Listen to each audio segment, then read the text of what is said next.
Assalamualaikum warahmatullahi wabarakatuh. Perkenalkan, nama saya Tita Karlita dengan nomor NPM 15051023056. Di sini saya akan memaparkan mengenai siklus sel. Jadi, apa sih siklus sel itu? Siklus sel adalah serangkaian peristiwa dalam sel yang terjadi mulai dari pembelahan sel induk sampai menghasilkan dua sel anakan. Nah, di siklus sel ini terdapat dua tahap. Yang pertama ada tahap interfase, yang kedua adalah tahap mitosis. Yang pertama adalah tahap interfase. Tahap interfase adalah tahap terpanjang dalam pembentukan siklus sel. Tahap ini menghabiskan sekitar 90% dari waktu yang dibutuhkan sel untuk melakukan siklus sel. Tahap ini terbagi menjadi tiga. Yang pertama adalah fase G1, di mana sel akan mulai mensintetis protein dan organel yang dibutuhkan untuk melakukan mitosis. Nah, yang kedua adalah fase S atau fase sintetis. Di sini, sel mulai mereplikasikan DNA di nukleus untuk menghasilkan kromosom yang identik atau yang disebut dengan kromatid. Nah, di sini juga sel akan menjadi dua kali lipat. Yang ketiga adalah fase G2. Di sini sel akan terus tumbuh dan mensintetis protein yang kemudian akan siap untuk melakukan pembelahan mitosis. Yang kedua adalah tahap mitosis. Di sini terjadi beberapa fase. Yang pertama adalah tahap profase. Di tahap profase ini, kromosom akan mulai memendek, membran nukleusnya akan mulai menghilang, dan akan terbentuk benang spindle. Yang kedua adalah tahap metafase. Di sini si kromosomnya itu akan bergerak ke tengah, kemudian mereka akan berjajar rapi di bidang ekuator. Yang ketiga adalah tahap anafase. Di sini si kromosomnya itu yang berada di tengah akan membelah menjadi kromatid. Lalu mereka benang spindle mereka tuh akan memendek dan kemudian mereka akan tertarik ke kutubnya masing-masing. Nah, yang keempat adalah tahap telofase. Nah, kalau di telofase ini si membran nukleus yang tadinya menghilang akan muncul kembali dan kemudian jumlah kromosom antara kutub satu dengan kutub atas itu kan sudah mulai sama sehingga dapat dilakukan terjadinya sitokinesis. Nah, sitokinesis ini barulah yang akan membelah sel menjadi dua sel anakan yang sama dengan induknya. Nah, untuk memastikan siklus sel berjalan dengan baik, kita membutuhkan cell cycle control system.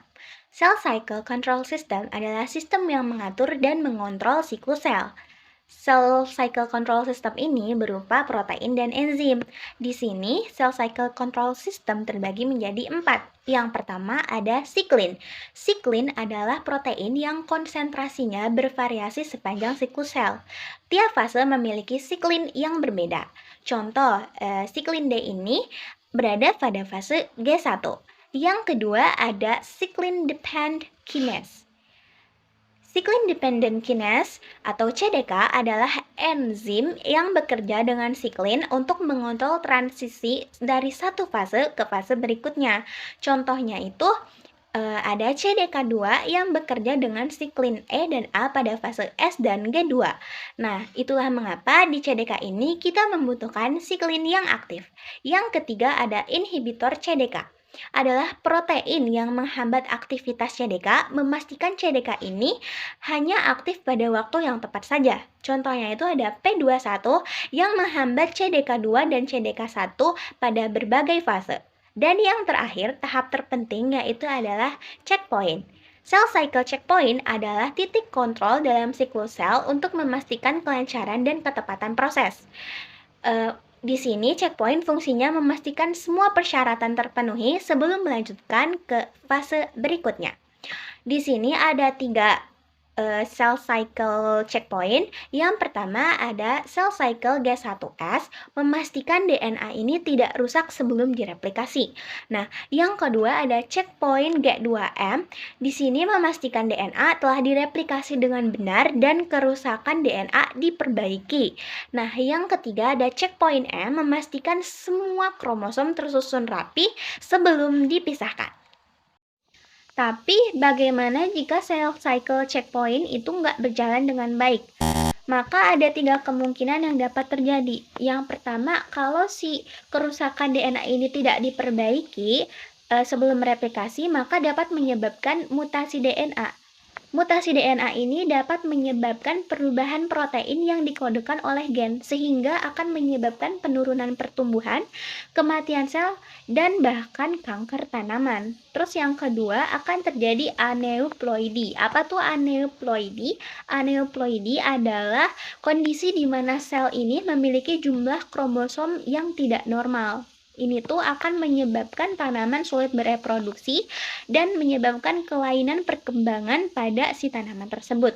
Kemudian yang terakhir yang paling parah adalah terjadi kematian sel. Kalau sudah terjadi kematian sel, maka si sel ini kalau pada tanaman akan menyebabkan nekrosis, kematian jaringan, dan penurunan hasil panen yang nantinya bakalan berpengaruh kepada gagal panen. Nah, yang terakhir gimana sih regulasi antara cell cycle dan cell cycle checkpoint dengan pertumbuhan tanaman?